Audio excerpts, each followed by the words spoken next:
So we've been talking about translation since the morning in a variety of ways, and I have with me a bunch of people who do many things. Amongst other things, they also run brilliant publishing houses. And since we've been talking about translation and the work of cultural production, and we see publishing as a very important activity in that, we are going to talk about their publishing activities in the context of translations. We're also going to understand why they became publishers in the first place, because each of them has held other day jobs and they have become publishers.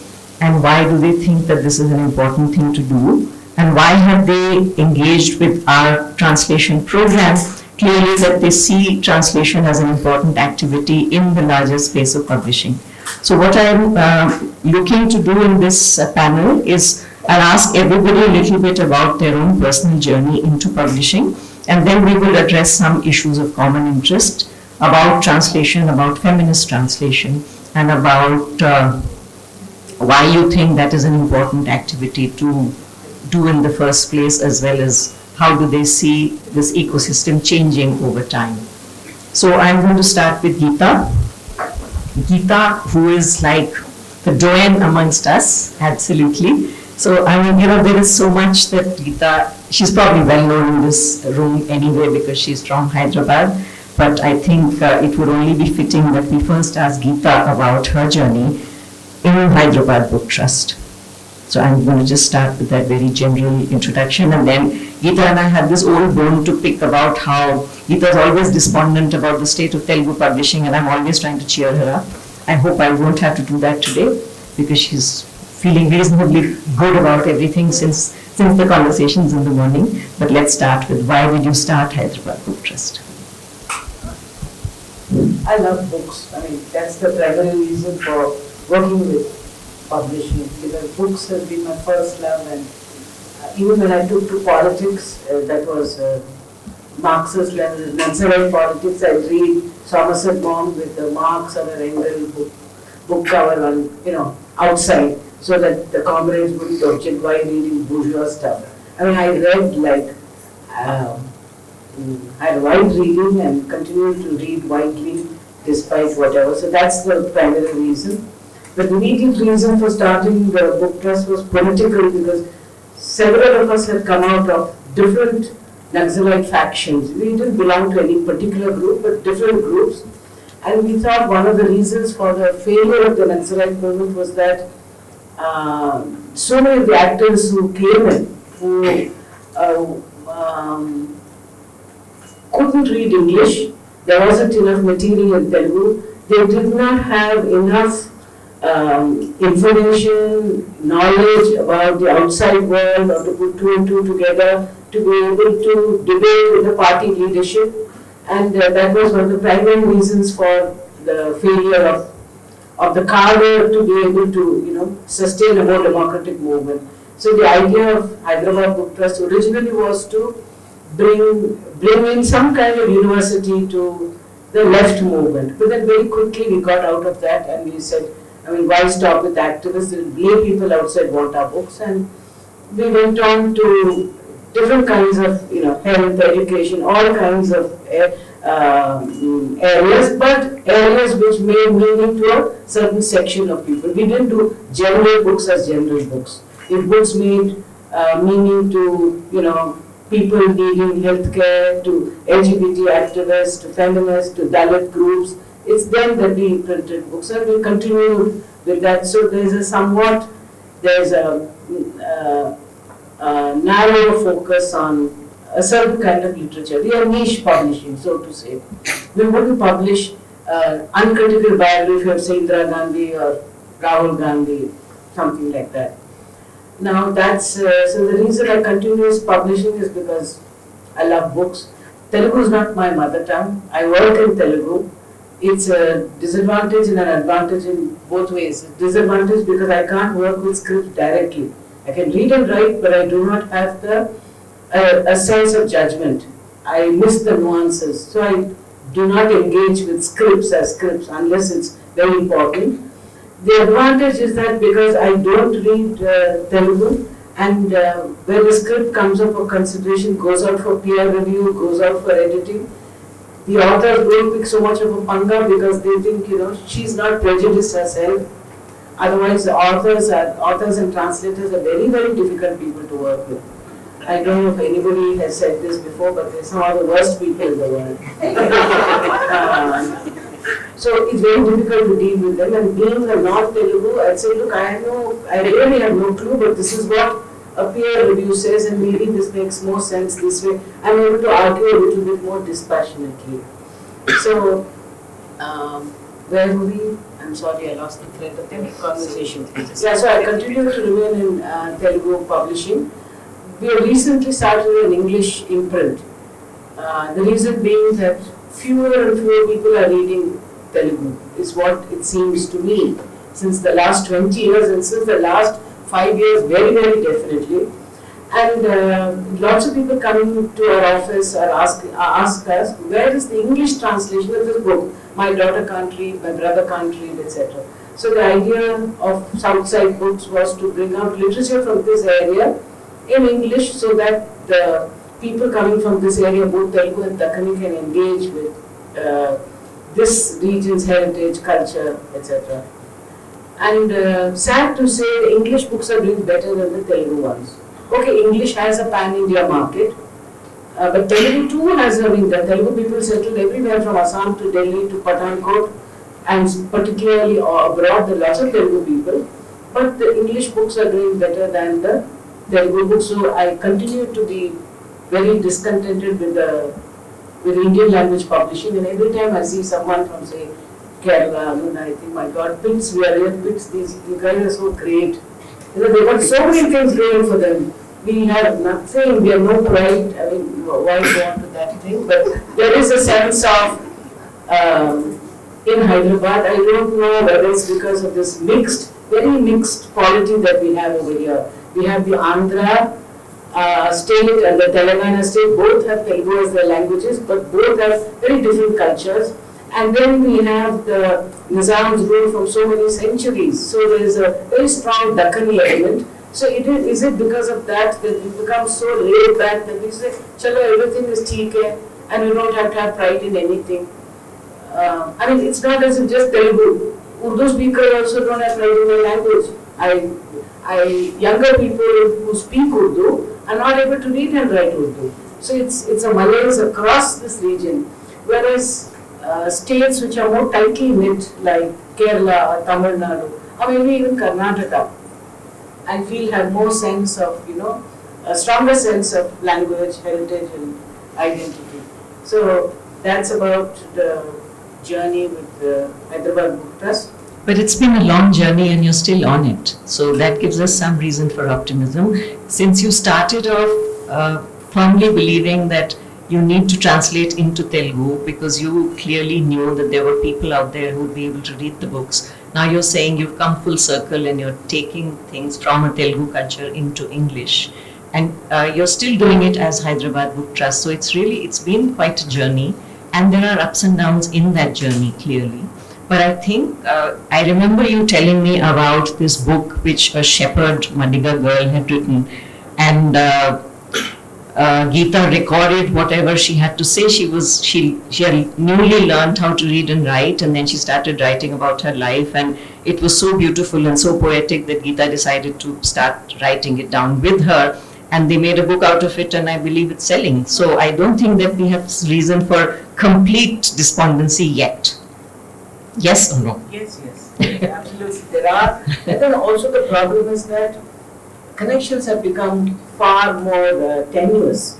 Now, earlier, travel was cheaper. You stayed in a friend's house, you ate in a friend's house, so you barely spent anything. But now, if you have to go to travel all over the state, the two Telugu states, you've got to spend money. And it's really the heart of the language is not in the city. The heart of the language is in the village. It's in the 2-tier, 3-tier towns. And that's where we need to be, and that's where we are not. It's our failure that we are not able to connect with those 2-tier, 3-tier towns that we used to be connected. One is because, I'm like, I can't do that. I can't go out of my comfort zone, one. And two is younger people from this region are aspirational. They'd like to work in films. They don't want to work with Telugu books, language. I mean, like, it's not done. If it's a Telugu film, like, you'll be not jumping for it. And again, the Telugu market doesn't give you the kind of income that you would need another job to sustain. So whether it's fair or unfair to ask of younger people to give up, to sacrifice something for the language is another thing. But between all these chairs, that's where the language is slipping. Yeah, the slippage is there. And the last thing is, I mean, I don't know whether this is the point at all, there's no help from any institution or government. Unlike in other states, particularly Tamil Nadu, where there's a strong institutional backing for the language and for literature. No one in the two Telugu states could be concerned about, whether people are reading books or not. As long as you frequent the toddy shop, that's enough for them. I think that's about it. Okay, Thank you. we'll come back to Geeta. I'm going to move now to Dilip, and since she's already laid the ground for how Malayalam publishing is really quite different from many of the other language publishers, in a very thriving scene where you have no dearth of readers, you have a real efflorescence of publishers in Malayalam. What is your differentiator in the work that you do? How do you kind of stand out in that market? I'm always afraid when somebody paints good about being a Malayali from outside. But often it's the red myth about Kerala being a safe place in India now, so on and so forth. It's not the case for us. So I will start from where she left, the close connections between activism, academics and publishing. Because publishing itself came out as a movement, as part of activism, as a form of activism in Kerala. It's the first place in which a cooperative of writers was formed. And every other time, activism went ahead of publishing and academics, as elsewhere. So as the reader has pointed out, these activist circles were all homo-social, homo-social, homo-aesthetic circles. So the radical left in the 70s, all the successful authors of today, like Anand, Venus Madhav and others, were published by small publishers at that time. First print run will be 500 or so. And that aura helped in the market later on to become bestsellers. So that's the way in which they were formed.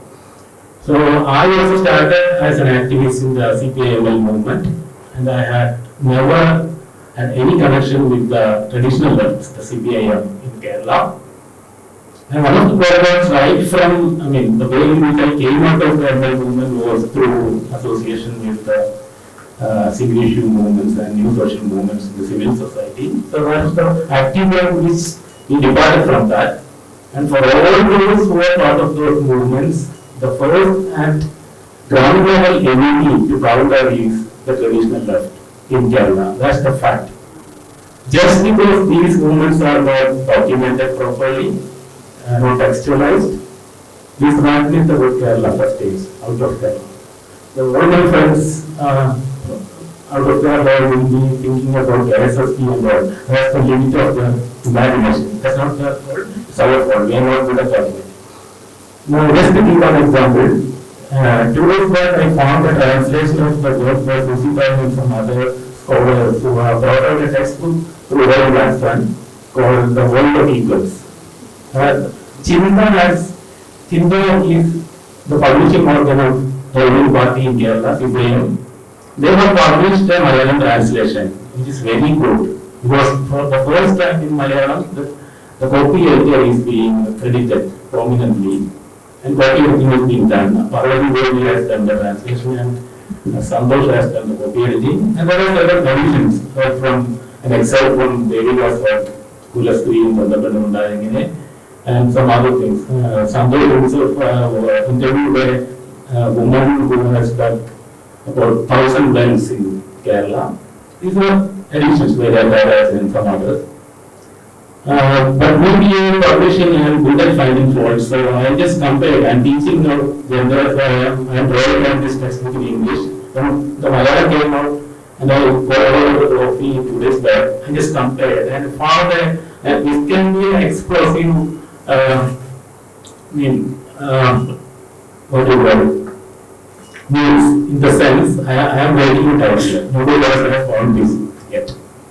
In the English article, there is a 3-page, I think from 108 to 111, 3-page extract from an interview with C.K. Janam,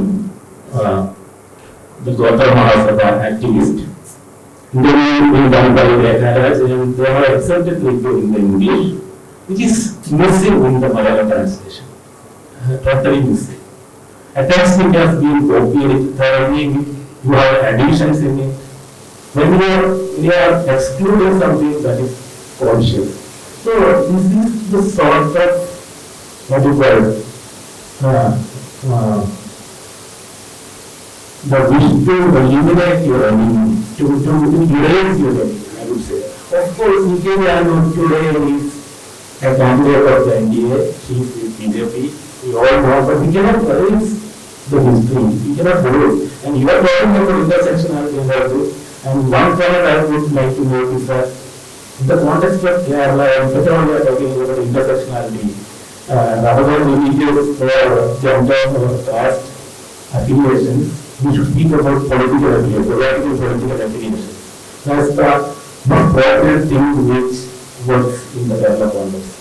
So I would say, when we look at the history of publishing as a Dalit press or this radical left press or the feminist, I don't think that is not, because feminism itself becomes the part of the data or the orthodoxy, just like a traditional left.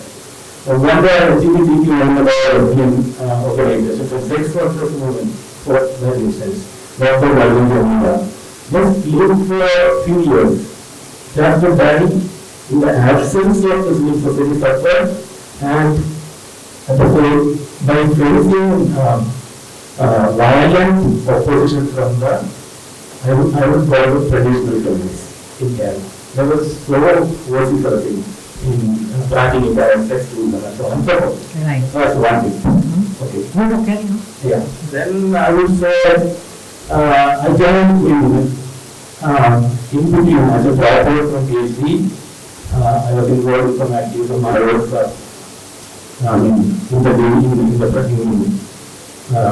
one of my friends from my activist days. So when I joined DC Books as an editor, I was given the charge of editing a monthly production to the last paper.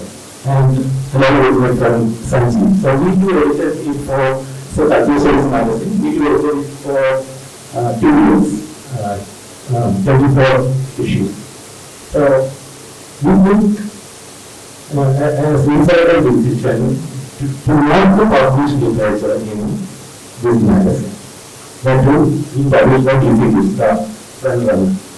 The third monopolistic or equal element is our from the orthodoxy of reality and from traditional left to traditional feminism, which I just point now.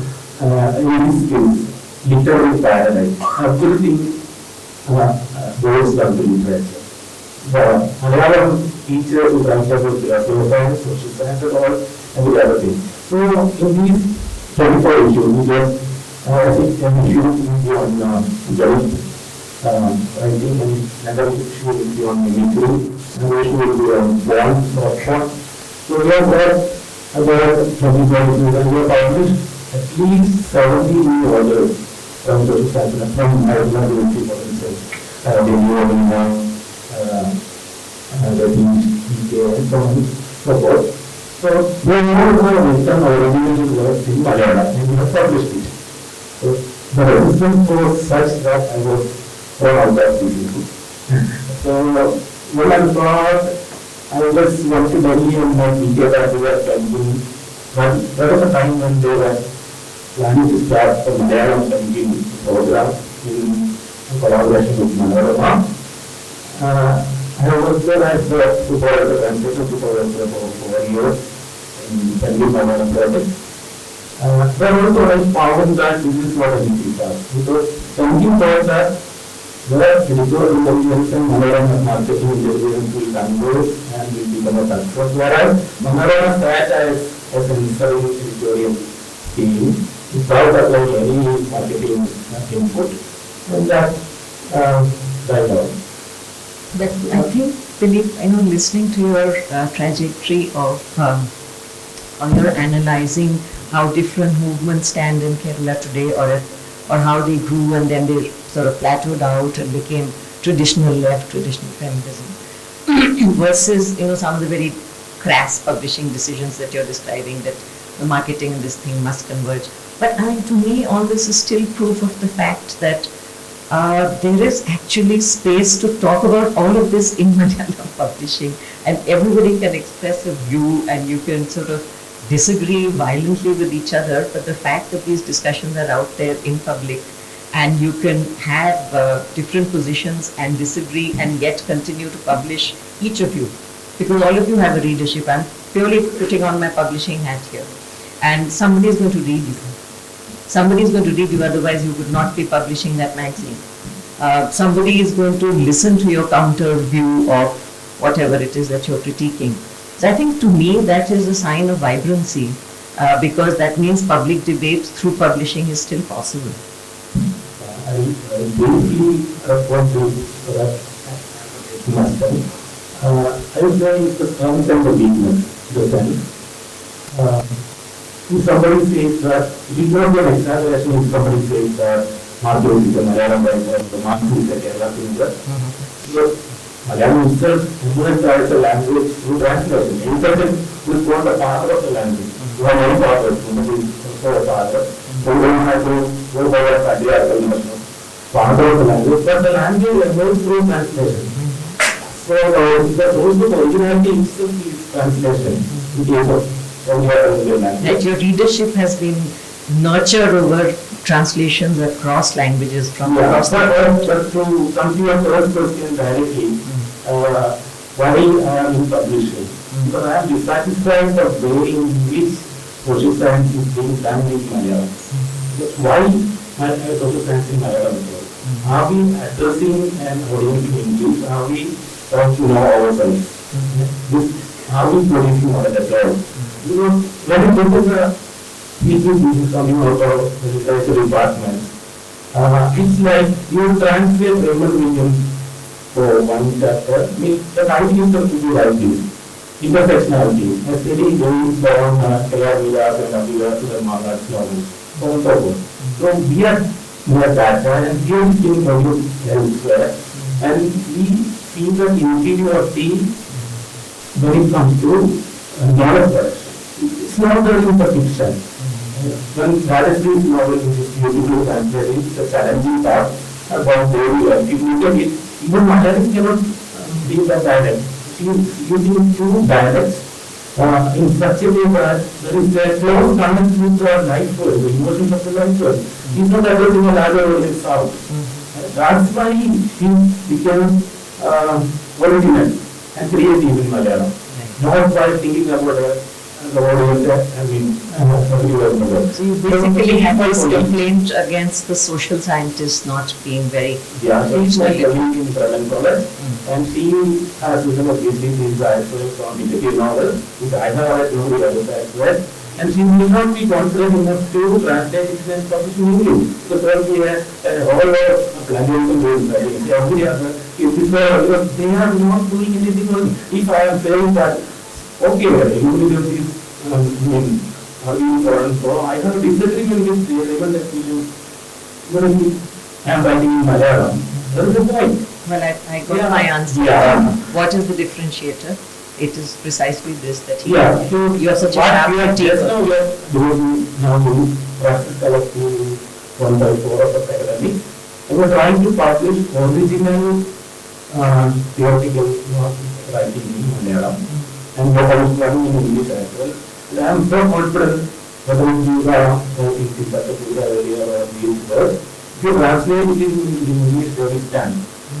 So you know, and that will do something. Sure. I think so. I think that was a really interesting exposition of where things are of different kinds of writing in Malayalam. So Sanjay ji, I'm going to now come to you because I think the situation in Hindi is somewhat different. It's sort of a much more dominant language. It's spoken across a much larger swathe in the country. I'm first of all very curious to know that you're constantly traveling. Anytime that I try and get in touch with him, he's traveling for Cinema of Resistance. I wonder when he gets the time to run Navarun. I want to ask you why. In the Navarun, there's no. Yeah. When do you get the time to do two things which are kind of very time consuming? They have to be very exacting on your. My traveling time is my editing time, and most of the time I do the packing or supervising packing or bargaining with the distributor or begging distributor to give my money back. But because Hindi is already such a sort of a big market, there are many mainstream publishing houses already. Why Navarun? Why did you feel the need to start Navarun along with Cinema? There are not many publishers. Okay. Now Hindi is dominated by the big publishing houses and they are buying publishers. That's a very, very sad trend in Hindi, which I will come to later. What do you mean buying publishers? Like Rajkumar is buying publications of them, and T2, the new publisher, they are also buying the publications. So now there are 3-4 players. So that's a different story. And basically, why I started publication called Navarun, which has a tagline, नए विचारों को प्रकाशित करने का साझा प्रयास, meaning the publication collective of new ideas. So basically, I am a bioscope wala. I am basically a screening person, as likely pointed out by Manisha ji. And in 2006, when Yogi Adityanath was the chief minister of Uttar Pradesh, and he was repeating the Gujarat 2002 history in Gorakhpur district. And Gorakhpur has a very strong tradition of Nagpantis. So you have Nagpantis, the Muslim Fakis were basically Nagpantis. So they don't have any fixed identity. They are living in Hindu, they are living in the secular manner, but they practice Nagpanti and they do the Bhiksha thing. So, Yogi Adityanath's youth brigade, they stormed all trade distributed area in Gorakhpur and he repeated the things, the Gujarat things. And then he was caught also and he was put into jail also by the then DC, Dr. Hariom.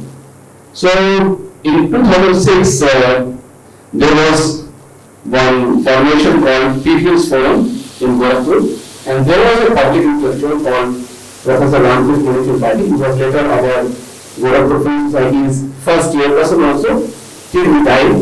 So they organized this 2-day anti-communal seminar and they invited engineers from Bombay and it was huge success.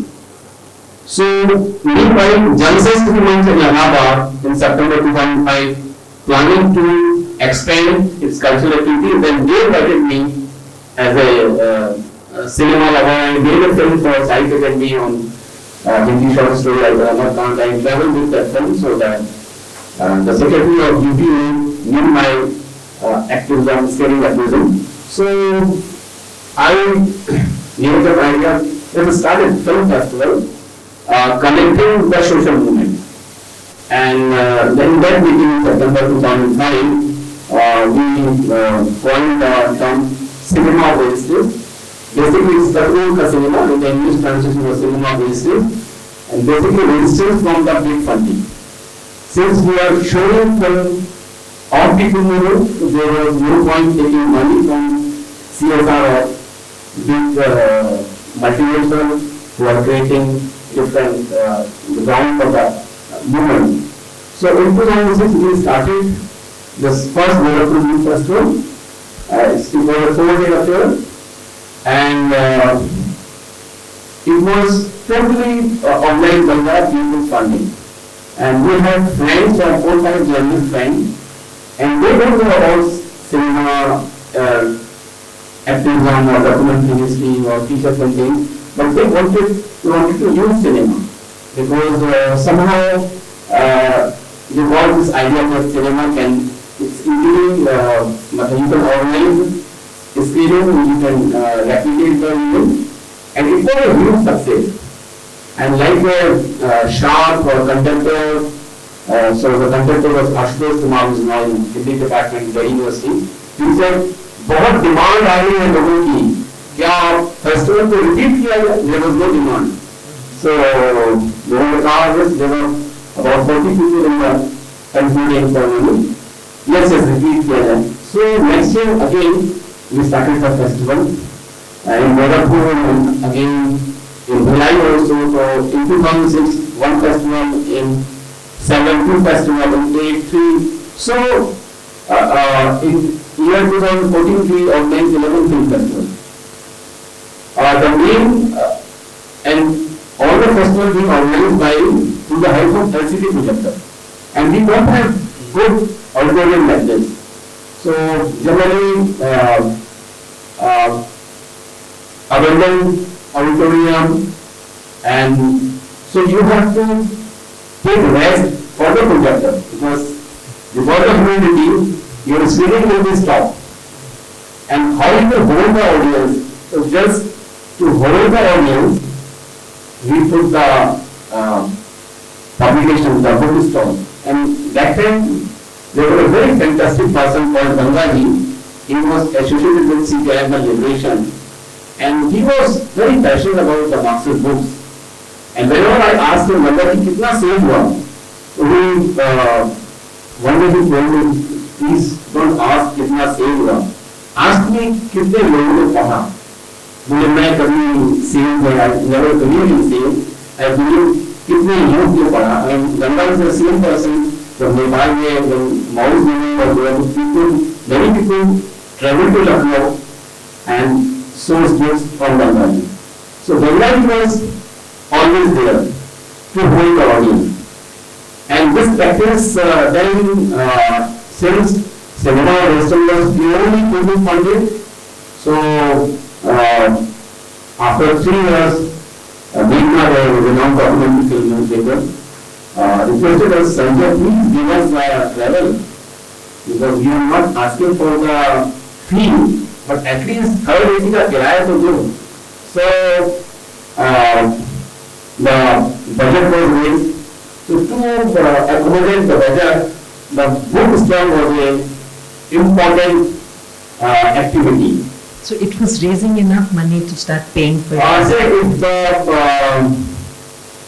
the budget was never more than 1 lakh, 70,000 or 80,000. So we could manage to sell books of 10,000, 15,000. So these were your books or? No, now they quite young. So and all this practice is non-funded. So there was no point of getting salary for something. There was a great group between my partner and me. She was teaching and she was saying, you are always giving a professor, assistant professor, engineering center in academics and Jamia printer in Bombay. So what are you doing? Then one of my friends, he said to, and then we brought 3 publications from cinema. One is a Ikta book, one is Inkling book, it's Roshan Minar, and first is the Pehli Kitab, it's the anthology of 10 film directors from one cinema. You started with books on cinema. Yeah, cinema and poetry, and one book on the politics of Oscar Award. And all 3 books, 2 books is very well. Like we sold 1,000 copies of Pehli Kitab, and we sold Oscar Award 1,000 copies. So this was just by word of mouth, but the people who came to the cinema festival. We are doing lots of screening, no? Big festivals and small screening. So everywhere we are putting stall. Because if we are doing this screening, we are not charging anything. If you are giving a third AC was our higher benchmark for travel. And if you are and a Dharamshala or a hotel, sometime banquet hall का जो table, खाने का table उसी को चालू दिखा दिया, but at least you have to put a word for this call. So that is the main revenue sources. Also, we showed lots of critical things, interesting things, like there is a film called Working Mentality. It's a film on the five country film on the different level practice, and it was appreciated by the Gorakhpur youth. Like my friend, noticed is that there were two students sitting in the hall. One knows a little bit of English and one doesn't know anything. So during the film, the other ones keep asking, अच्छा अभी क्या हो रहा है, अभी क्या बोल रहे हैं, और they watch the film for 2 hours. Again, we showed one Malayalam film, Holy Fire documentary. So subtitles are a problem. So previous serial, not teaching Malayalam, one or two. So I told him, I'm now using the live translation. Also, we are getting that screen time expanded, but people stayed there. So then also we thought if people are watching critical film, and also we are selling books from PSA Collective, Narayana, Inkling, Nation Book, all kinds of books. Like we sold Inklings not less than 1.5 lakh cities books. Narayana 30,000, PSA Collective. So Fred, what were your learnings from all of this when you were beginning to think of now? Learning about it. What? Was Our opinion. no, so when you were thinking of your own list then for Navaram, No, because I also want to love on the beginning. So one of my senior friends from Jamshedpur, he said to me, now you stop publishing for cinema books. Now you start your own publication.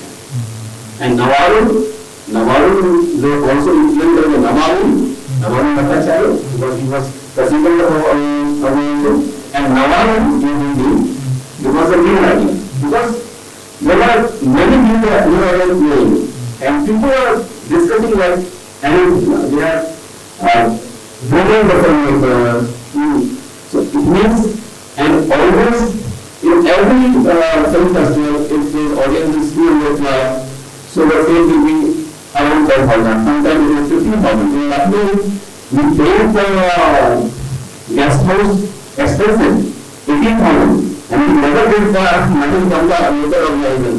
Then we arrange some loan and then we pay PSA Collective. So that means, because this is the area which can give me opportunity to practice as a cinema actor. Because no other job will give me opportunity. Because I love this job, this profession most. So I think we really have to sort of appreciate what Sanjay is doing, because he's doing it in that part of the country which is going to hold the fortunes of the rest of India in the palm of their hands, because in the upcoming elections, as we all know, I think to do this kind of resistance work, whether in publishing or in cinema, is truly. And also I want to conclude with this, like till 2018, I used to publish, say, one book first year, second year, 2 books, third year, 2 books, 4th year, 3 books. In 2018, I got an offer from Power Banshi, the Dalit activist who was with RSS. So I did this manuscript, which was rejected by big houses, and 3 of my friends they told me, boss, मेरे उसको तुम्हारा मराठी कहीं आगे चल जाएगा. So, till you got when I look into the manuscript and what will be the consequences, so all the references have been checked here, and we published the book in September 2019. In 18 days, I sold 1,000 copies. First day, it was 40 orders, and I was fed up. After 30 hours, I lost that lab, and I forgot to all these lines. Amazon is very critical or rather cruel. So they stopped my account. So 1 year they were running another account, and after the office proposal into them. So every time for this after another for helping. You want to fight with implementation and you are stuck on the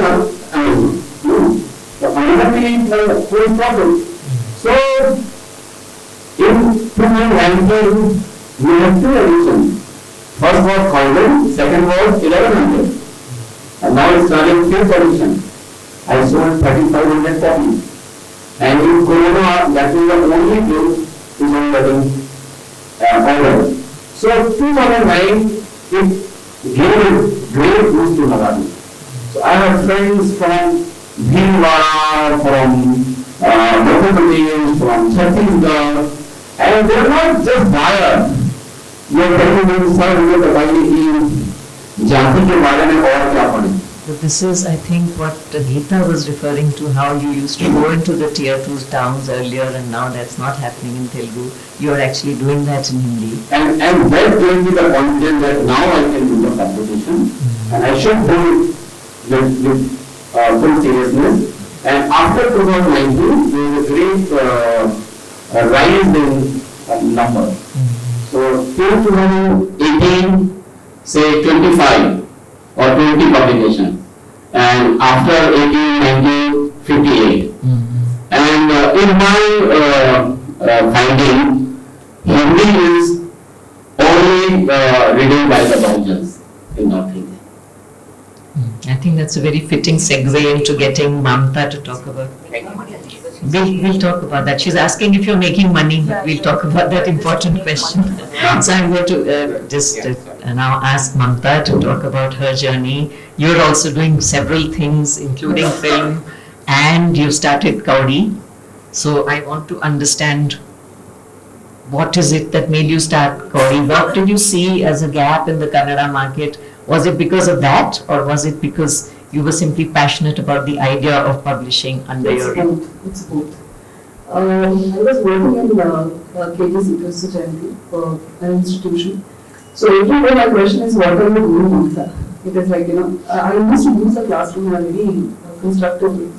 But every time, since my childhood, I always wanted to do something very revolutionary. And I always wanted to change the society just like this.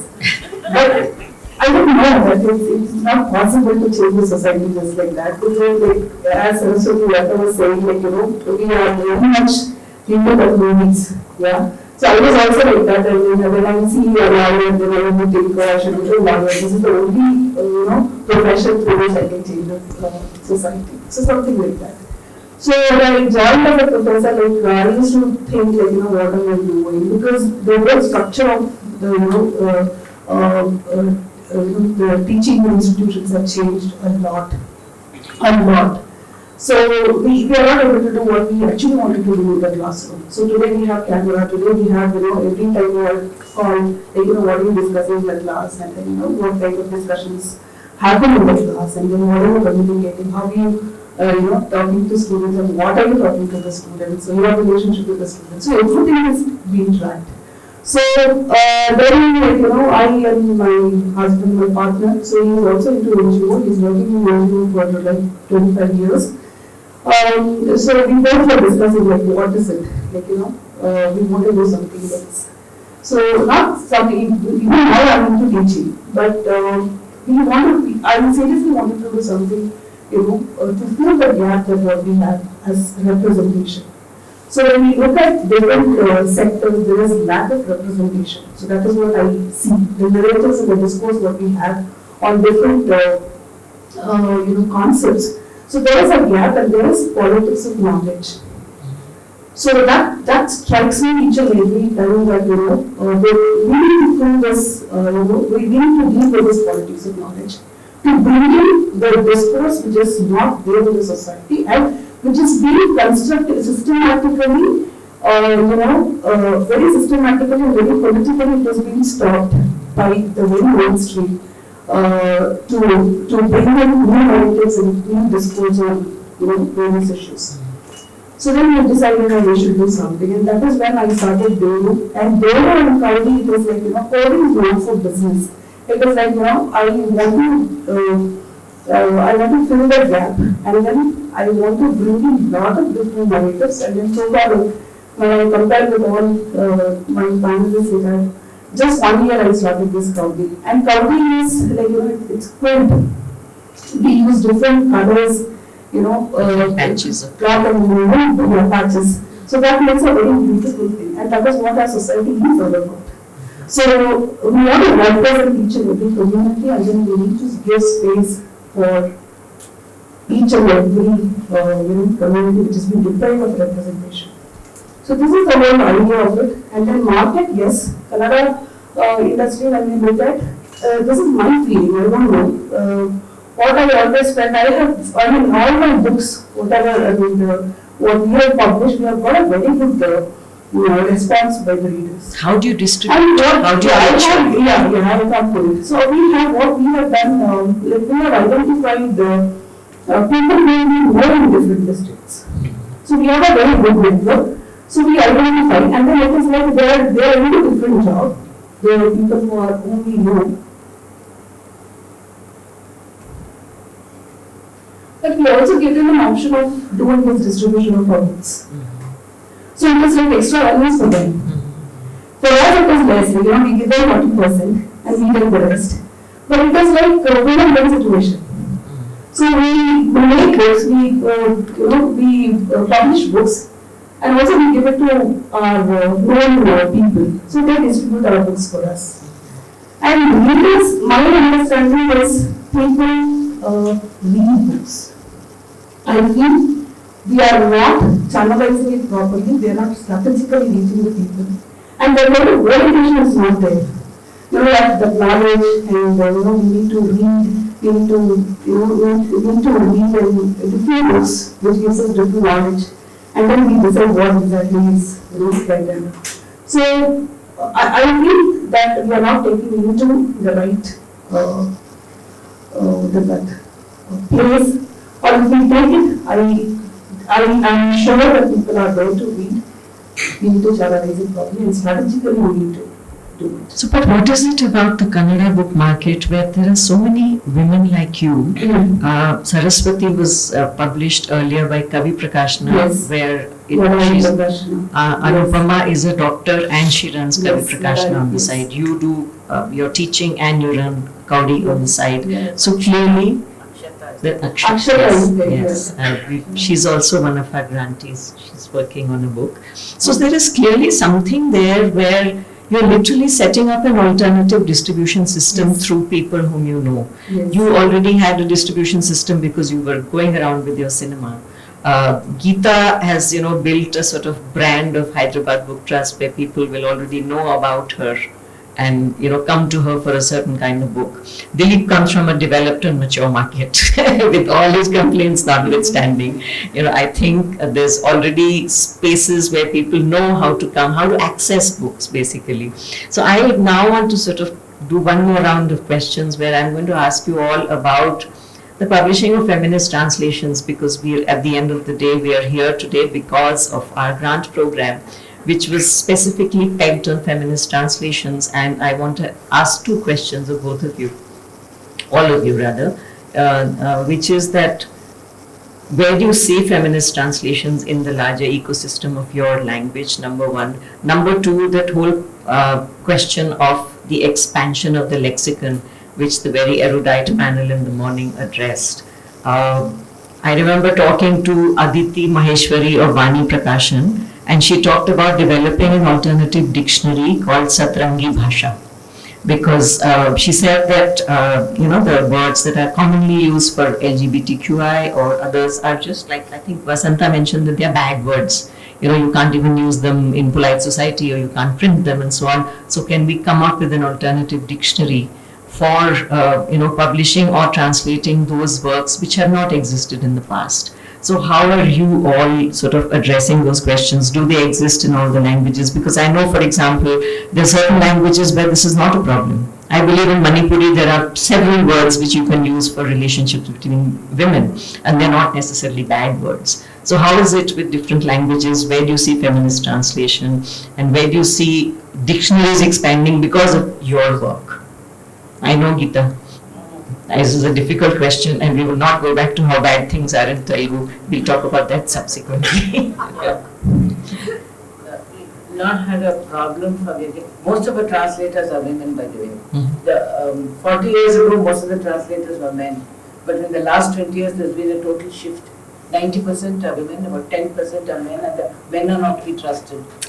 You know, they don't do the work that they have to do.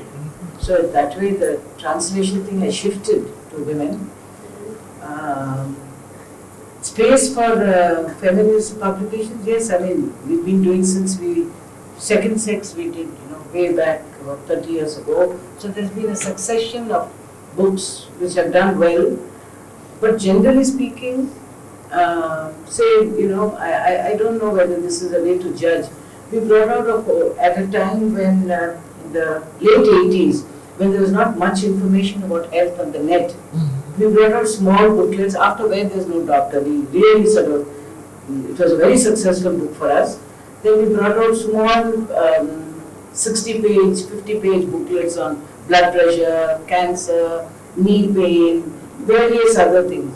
And out of some 15, 16 booklets, one was hysterectomy. And all the books sold in tens of thousands. We were sold lakhs of those. The pharmacies would take this diabetes booklet. It was priced at 2 rupees. We priced it very low and give it free of cost to the customer because they said,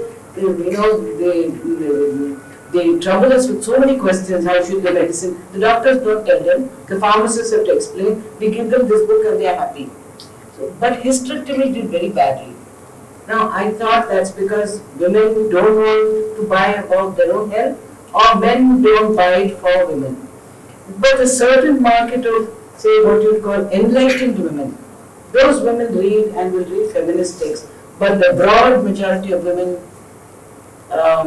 will prefer to read potboilers or watch a TV serial. This is what I think. But that small strata of whatever you call it, feminist women or neo-feminist women are enough to sustain a market. Now the second question is that that's a problem, yes. Even in Telugu, especially in Telangana Telugu, it is a problem. Vasanta was explaining about LGBT and sexuality. If we were to, we had a lot of trouble with Revati's book too. Which we Geeta did. We had lots of conversations with Revati on the phone because it's a similar kind of problem and how to explain sexuality. We did this other one, Taking Charge of Our Bodies, which was done with Andeshi. That was translated, that was earlier done in Telugu, Savalaksha Sandehalu. That did not have a problem so much because the traditional names were used for, say, vagina and for this and then afterwards there's a hue and cry saying these are pejorative, how can you use them? So there is a problem. Do you use new terminology which people don't know? Do you use terminology which is pejorative? So until a critical mass of people write in newspapers, journals, books and bring in new terminology which then becomes, I think it's difficult. You have to sort of forge a path ahead. I think there was a question earlier also about the use of technology for some of the things that we've been talking about. Is there not a possibility, just given how despondent you are about the state of Telugu publishing generally, cross-media fertilization from across different media? I mean, RRR is a Telugu film and it's doing so well and it's making absolute billions. So what's happened that the sort of thread which connects publishing and literature seems to be very, very frayed for some reason? Because Telugu film industry is so terrible. It is the worst industry. I mean, probably Bhojpuri or something worse, I don't know. But compared to, say, Tamil and Malayalam, which draw some inspiration from literature, the film industry just take themes from literature and you have respectable writers writing scripts. Don't talk of Telugu. That RRR thing, we brought out a biography of Komaram Dean which is authentic in such side. And the community which they portray in RRR is something that out of the world, No, and there's nobody to question because far more people see films than read books, at least here. So the film is authentic, you are not authentic. Right? And there was also this, I did a small.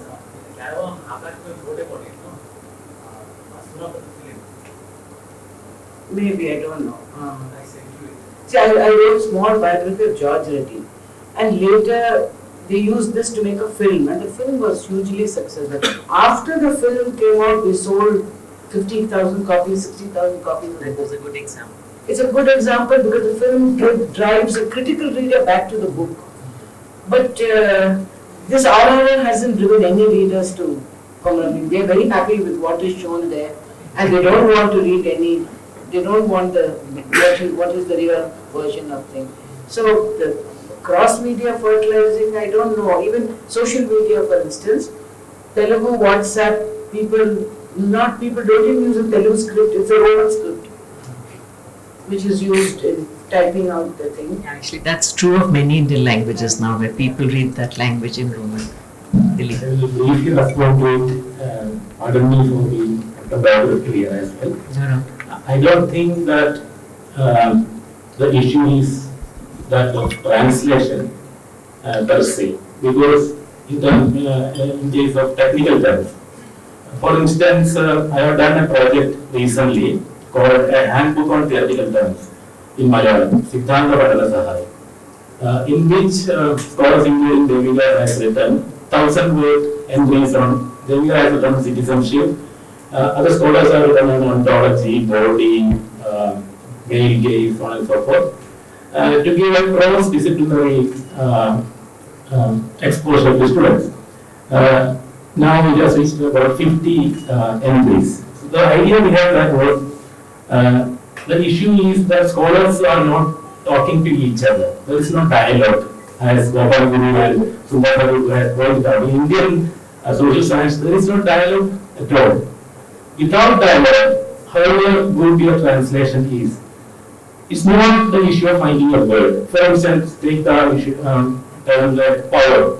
The way in which Foucault uses is different from another thing that is using it.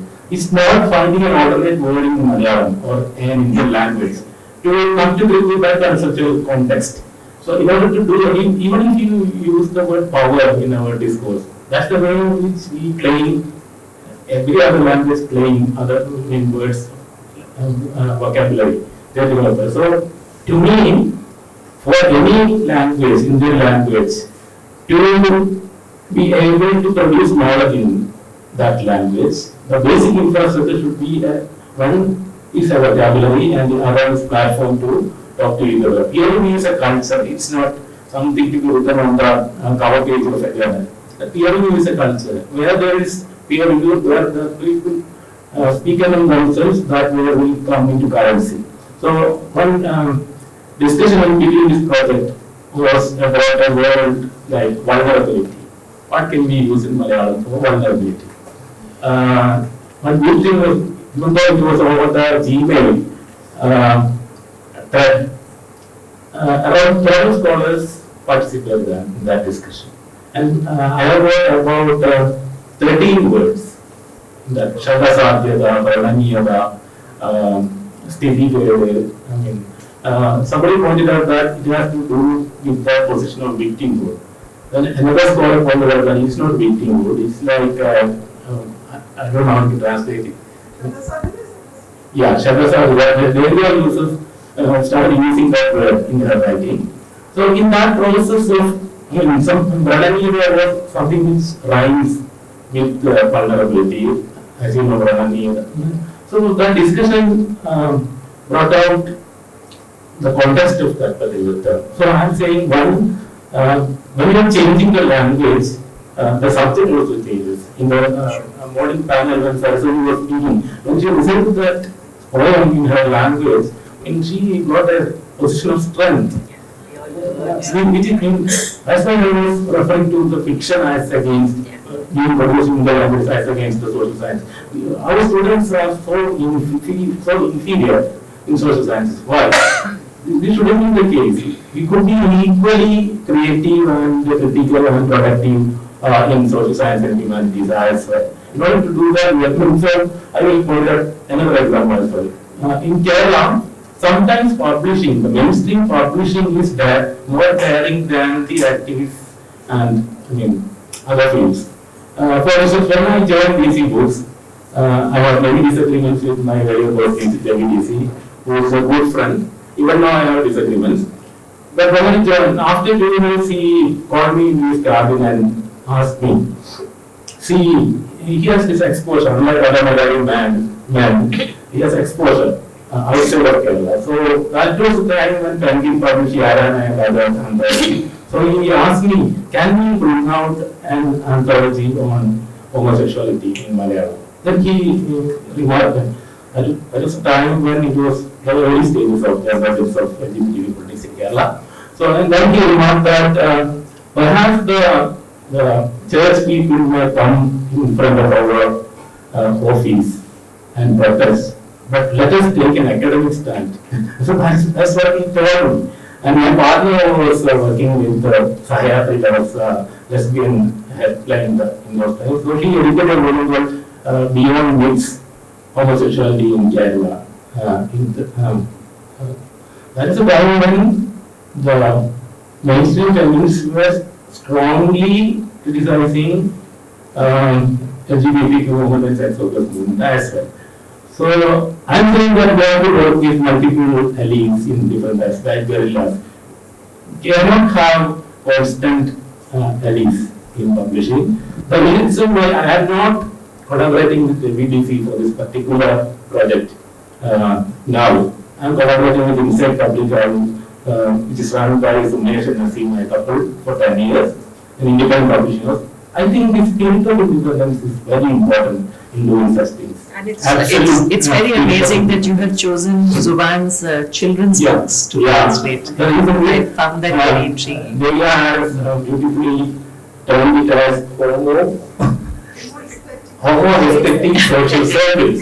See, I would say that the whole of Kerala is the whole of toxic masculinity as well.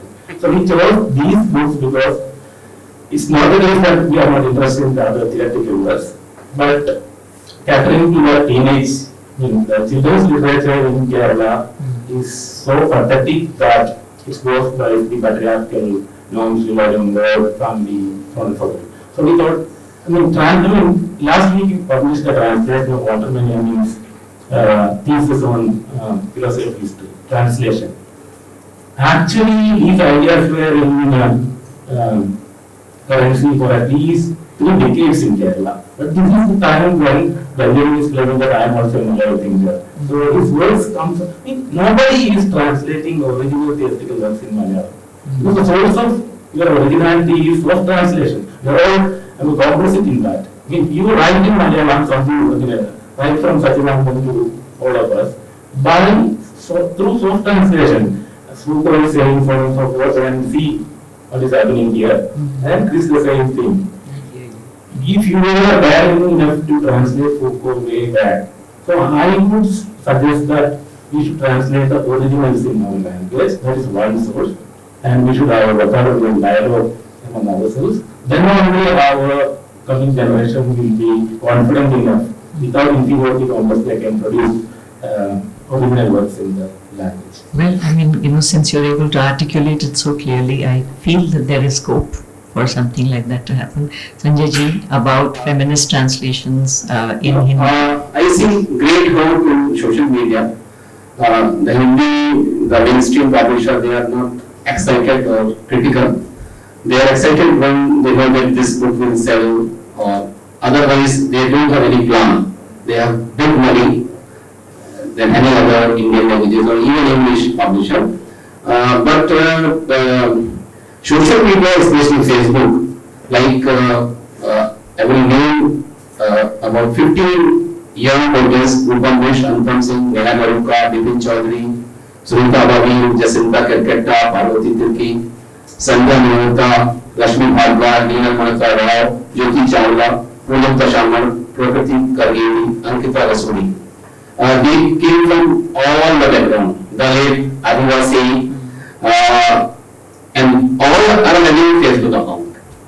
And regularly put so they don't bother for publication in Alochana or in Katha Desh or in Baham. They just publish on their wall and they have their own audience. And these poets, they are creating their own language, which is very bold and very critical. I want to read out one poem by Anupam Singh, and this is from his first publication, मैंने गढ़ा है अपना पुरुष, by Rajkamal. मैं उसकी जान पर कोई टिकाए सिगार पी रही हूँ, मैंने अपना पत्थर उसके टोन में छुपा दिया है, मुझसे सभी नायिकाएं रश कर रही हैं कि मैंने अपना पुरुष कैसे गढ़ा. मैंने कहा वह पुरुष नहीं, एक मायावी है, मायावी वेणु बंद रहता है, सिंह की सवारी करता है, लेकिन मैं उसकी जान पर कोई टिकाकर सिगार पीती हूँ. बस इतने से ही वह पराजित है और कन्फेस करने के लिए तैयार है. Confess, this word was never in Hindi poetry vocabulary.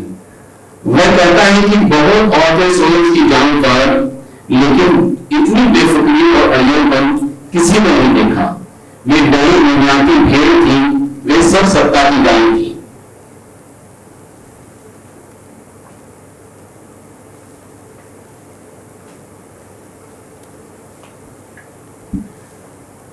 Way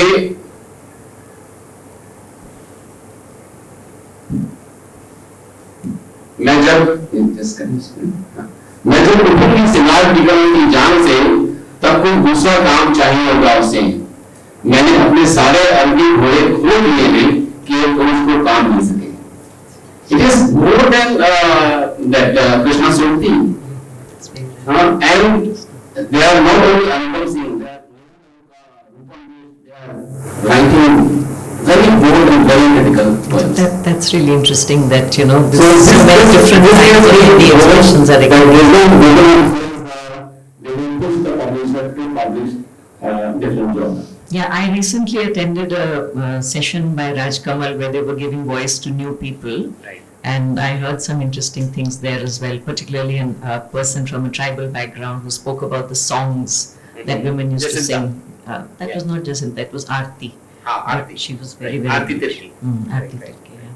What about you? So, we have to, how much time do we have left? 5 minutes? Okay, so if after Mamta has spoken, anybody has any questions, we can take some questions.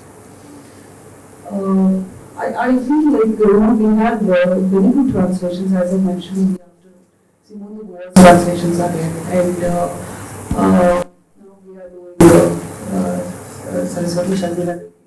And there's a good response for this kind of translation. And as I mentioned, there is space for representation. There is space, on social media, Facebook, and everything. But when I see that when I was doing my PhD, we had women studies.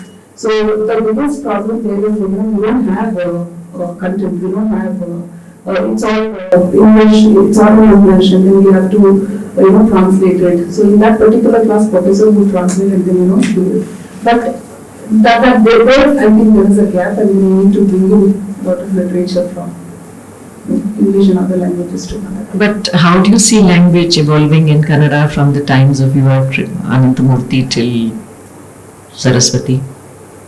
She's a living advertisement right now for such great translation. There are 5 to 6 Muslim youngsters who are writing wonderful poetry. In Kannada? Yes, yeah.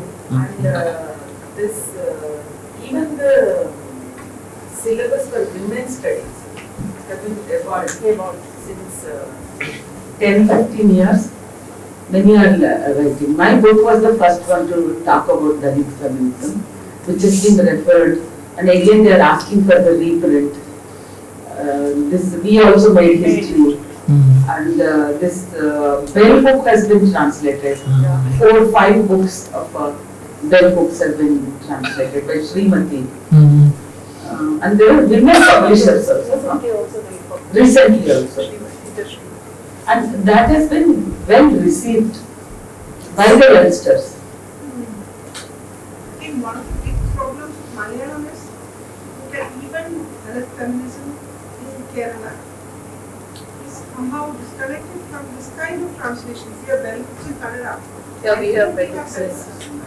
Because you're bigger than Belux. You think you're bigger than Belux. Somehow, there are people feel the need to correct this. Really. Even we do have translations of Belux in education. I'm hearing so many registers in this conversation where Dilip says that there is a sense of inferiority amongst the social sciences. People don't do original stuff. I just qualify that because they were sitting in the room. When she published essays in Malayalam recently through DC books called Nirandara Production, again we translated Nirandara Production. It's continuous opposition or something like that. Being on the persistent opposition. Strangely, she asked me to write an introduction to that.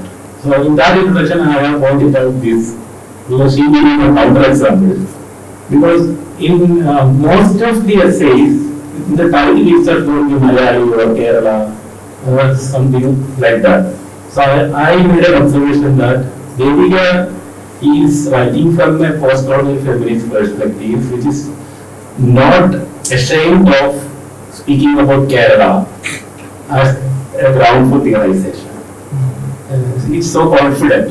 In order to speak about theory, what happens with the Karikar and Malayalam male intellectual, that they start with Raymond Williams, they start with Gramsci, and it's just like what is it, Obama. How can I translate that? It's a small screen, yeah. Anything abstract, anything theoretical should be, it's not grounded. So he's a happy exception, so I would point that out. Okay. Anybody else would like to ask something, make a comment? Can I give the mic?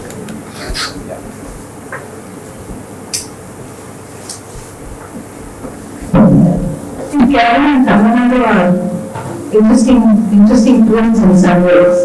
Because I think what has happened, say, with a state like Tamil Nadu is, you can read very interesting radical essays published in regular weeklies also. Like Amata who's going to be writing for Zubaan, their essays feature in a weekly, which is not meant for any interest in feminism. It's actually quite misogynistic as well. So I think what has happened was that this social media thing, which is interesting, has opened up many spaces. It has also created a culture of a certain denomination, a register in which you can talk about feminism, which is appealing, which is interesting, reaches a wide range of people, but which also refuses to take itself seriously in a theoretical sense. It is simply not interested. And for that question, how does one understand this? And one more, it can lead to a very feel-good kind of feminism, which I identify with this sort of very strong demographic of Bahujan feminists, not Dalit feminists, who drive for success of this European model in interesting ways. And I think these are more. But we are not being cast into the analysis so much as certain ways of talking which are popular, critical, but which sort of assume that the problem of caste has been solved in Tamil Nadu, but except that the Dalit issue has not been settled. So you have this kind of a thing also. So you have an emergent feminist publishing house which does this exactly. So, but this is still not to be scorned. There's so much interesting diversity of voices coming in. But what is also for me interesting is that you have a very rich outpouring of Dalit expressions, especially now you have this big support system from Par Ranjit and his foundation, which is opening up many spaces for many people. But the Dalit feminist voice is simply not able to muster up enough space and energy for itself. Individuals do, but the long history of Dalit women's presence in the women's movements, the work that they have done at several levels, their organizational labor, all this is not of interest to individual young Dalits today. They claim the names, but the histories are completely. And I feel just like what you were saying, this disinterest in the social sciences. You have this disinterest in critically, reflexively thinking about politics or issues. So the the mainstream success of some things comes at a certain cost. And that's something we can think about. Distribution history. Very much, I mean, at social media, time is present, no, there is a room for memory or anything.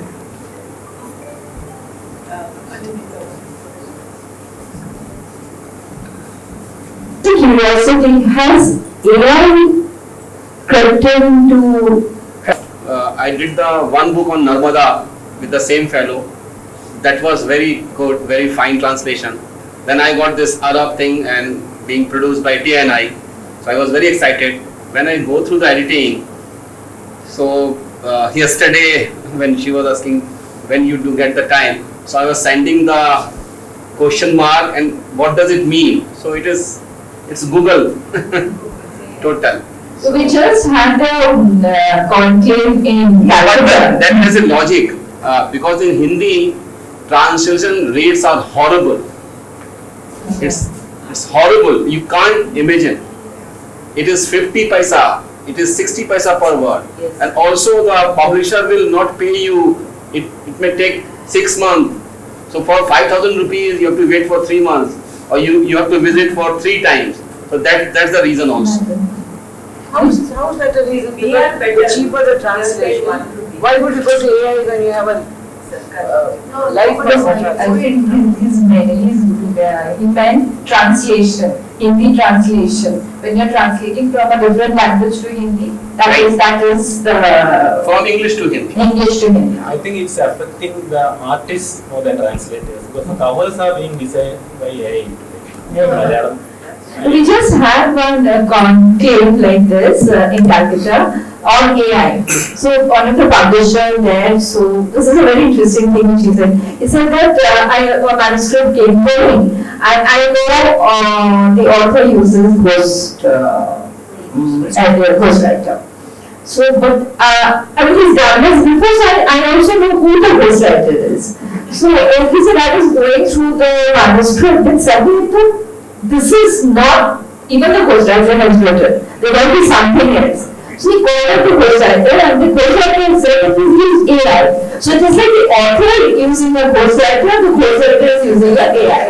So that was this thing. So I'm saying that today the AI may not be in the right place to actually translate, but AI will come and will affect the public. I mean, will obviously enter every industry, including the publishing, because it's content. We are journalists.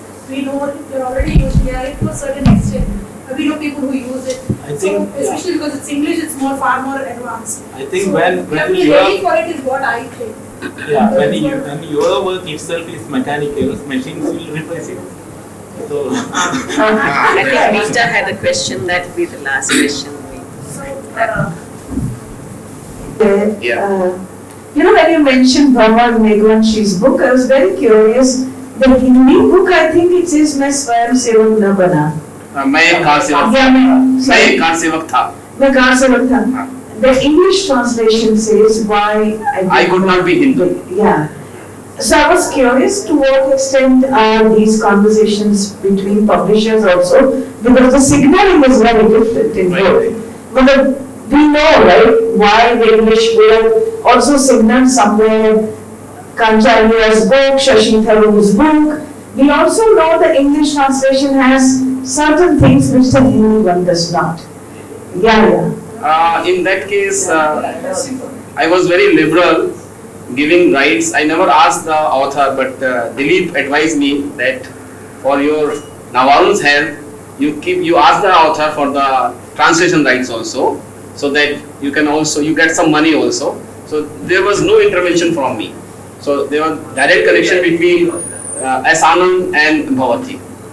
So but it's an interesting I advise you because in order to protect the rights of the author, as a publisher, you can do that. No, good advice.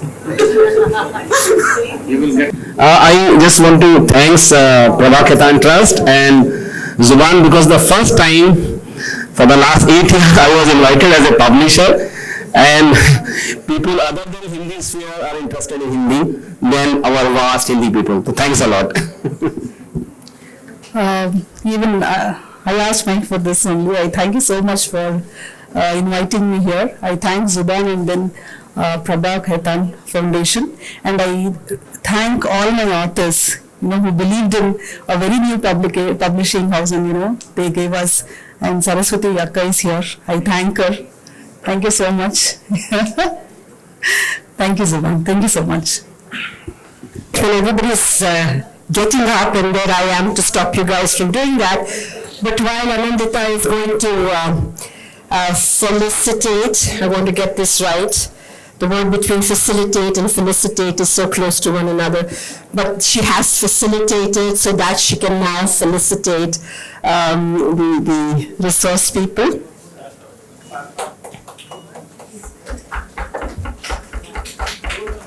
Yes, a round of applause is always very nice to hear.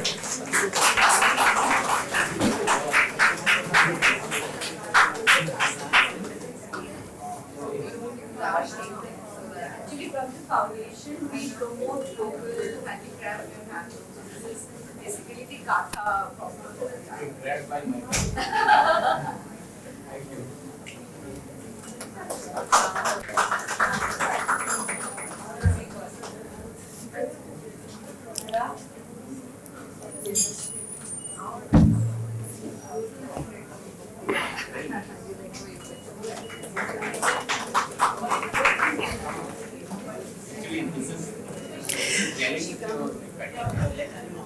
So I'd like to thank you all for being here through the day, starting early at 10 o'clock.